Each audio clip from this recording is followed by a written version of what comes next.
धर्मस्य सर्वधर्म स्वरूपिणे अवतार वरिष्ठाय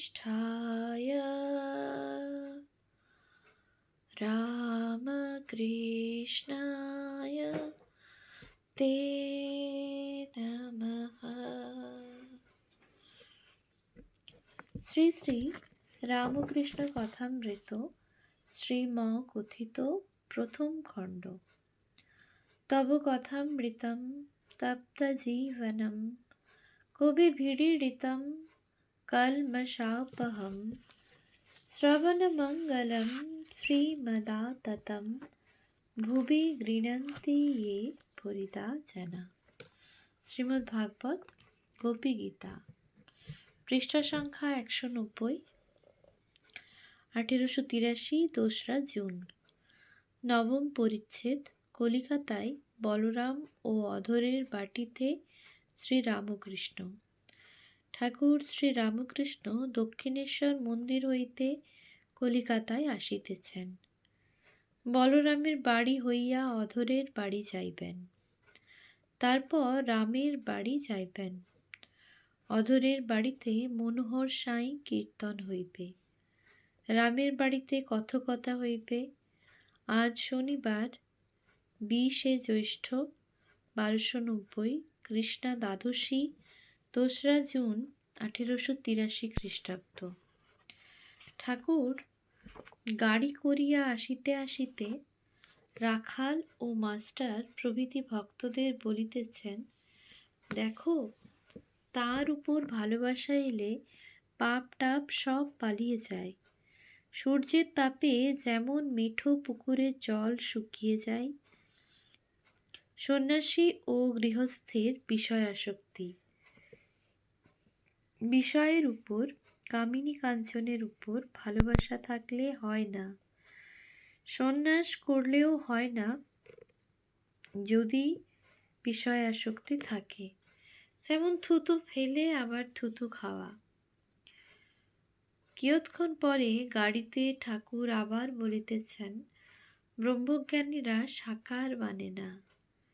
সহাস্যে নরেন্দ্র বলে পুত্তলিকা, আবার বলে উনি এখনো কালীঘরে যান। শ্রীরামকৃষ্ণ ও নরলীলা দর্শন ও আস্বাদন। ঠাকুর বলরামের বাড়ি আসিয়াছেন। ঠাকুর হঠাৎ ভাবাবিষ্ট হইয়াছেন। বুঝি দেখিতেছেন ঈশ্বরই জীব জগৎ হইয়া রহিয়াছেন, ঈশ্বরই মানুষ হইয়া বেড়াইতেছেন। জগন্মাতাকে বলিতেছেন, মা, এ কি দেখাচ্ছ? থামো, আবার কত কি! রাখাল টাখালকে দিয়ে কি দেখাচ্ছ? রূপ টুপ সব উড়ে গেল। তা মা, মানুষ তো কেবল খোলটা বই তো নয়, চৈতন্য তোমারই। মা, ইদানিং ব্রহ্মজ্ঞানীরা মিষ্ট রস পায় না, চোখ শুকনো, মুখ শুকনো। প্রেম ভক্তি না হলে কিছুই হলো না। মা, তোমাকে বলেছিলাম একজনকে সঙ্গী করে দাও আমার মতো, তাই বুঝি রাখালকে দিয়েছ। অধরের বাটিতে হরি কীর্তন আনন্দে। ঠাকুর অধরের বাড়ি আসিয়াছেন। মনোহর সাঁই কীর্তনের আয়োজন হইতেছে। অধরের বৈঠকখানায় অনেকগুলি ভক্ত ও প্রতিবেশী ঠাকুরকে দর্শন করিতে আসিয়াছেন। সকলের ইচ্ছা ঠাকুর কিছু বলেন। শ্রীরামকৃষ্ণ ভক্তদের প্রতি। সংসার আর মুক্তি দুই ঈশ্বরের ইচ্ছা। তিনি সংসারে অজ্ঞান করে রেখেছেন, আবার তিনি ইচ্ছা করে যখন ডাকবেন তখন মুক্তি হবে। ছেলে খেলতে গেছে, খাবার সময় মা ডাকে। যখন তিনি মুক্তি দিবেন তখন তিনি সাধু সঙ্গ করিয়ে নেন, আবার তাকে পাবার জন্য ব্যাকুলতা করে দেন। প্রতিবেশী, মহাশয়, কি রকম ব্যাকুলতা? শ্রীরামকৃষ্ণ, কর্ম গেলে কেরানির যেমন ব্যাকুলতা হয়, সে যেমন রোজ আফিসে আফিসে ঘোরে আর জিজ্ঞাসা করে, হ্যাঁ গা, কোনো কর্ম খালি হয়েছে? ব্যাকুলতা হলে ছটপট করে, কিসে ঈশ্বরকে পাবো। গোপে চারা পায়ের উপর পা দিয়ে বসে আছেন, পান চিবুচ্ছেন, কোনো ভাবনা নেই। এইরূপ অবস্থা হলে ঈশ্বর লাভ হয় না। প্রতিবেশী, সাধু সঙ্গ হলে এই ব্যাকুলতা হতে পারে? শ্রীরামকৃষ্ণ, হ্যাঁ, হতে পারে, তবে পাষণ্ডের হয় না। সাধুর কমণ্ডলু 4 ধাম করে এলো, তবু যেমন তেতো তেমনই তেতো। এইবার কীর্তন আরম্ভ হইয়াছে। গোস্বামী কলহান্তরিতা গাইতেছেন। শ্রীমতী বলছেন, সখী, প্রাণ যায়, কৃষ্ণ এনে দে। সখী, রাধে, কৃষ্ণ মেঘে বরিশন হতো, কিন্তু তুই মান ঝঞ্ঝাবাতে মেঘ উড়াইলি। তুই কৃষ্ণ সুখে সুখী নোস, তাহলে মান করবি কেন? শ্রীমতী, সখী, মান তো আমার নয়, যার মান তার সঙ্গে গেছে। ললিতা শ্রীমতীর হয়ে দুটো কথা বলছেন। সবহু মিলি কইলি প্রীত, কই দেখাইলি ঘাটে মাঠে, বিশাখা দেখালি চিত্রপটে। এইবার কীর্তনে গোস্বামী বলছেন যে সখীরা রাধাকুণ্ডের নিকট শ্রীকৃষ্ণকে অন্বেষণ করিতে লাগিল।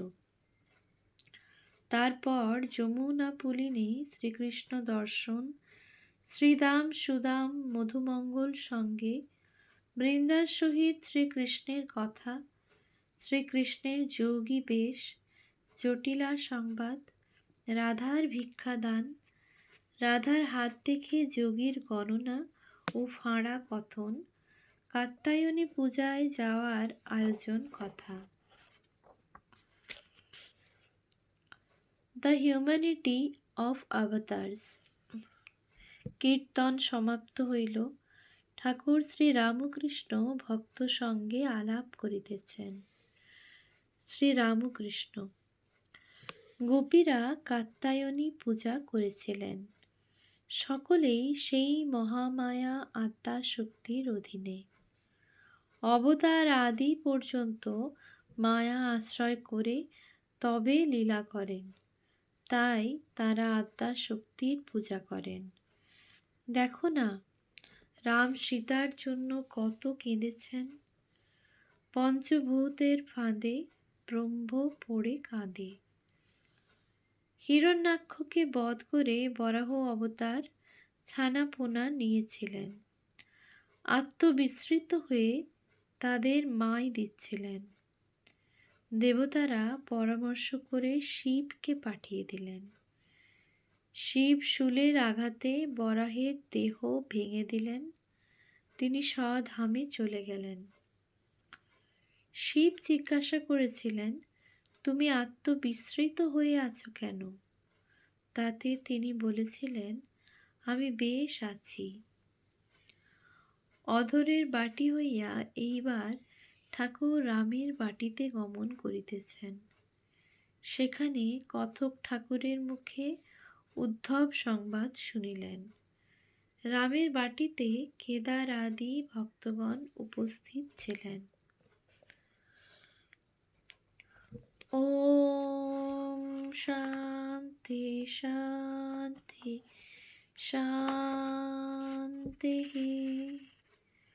হরি ওম তৎসৎ।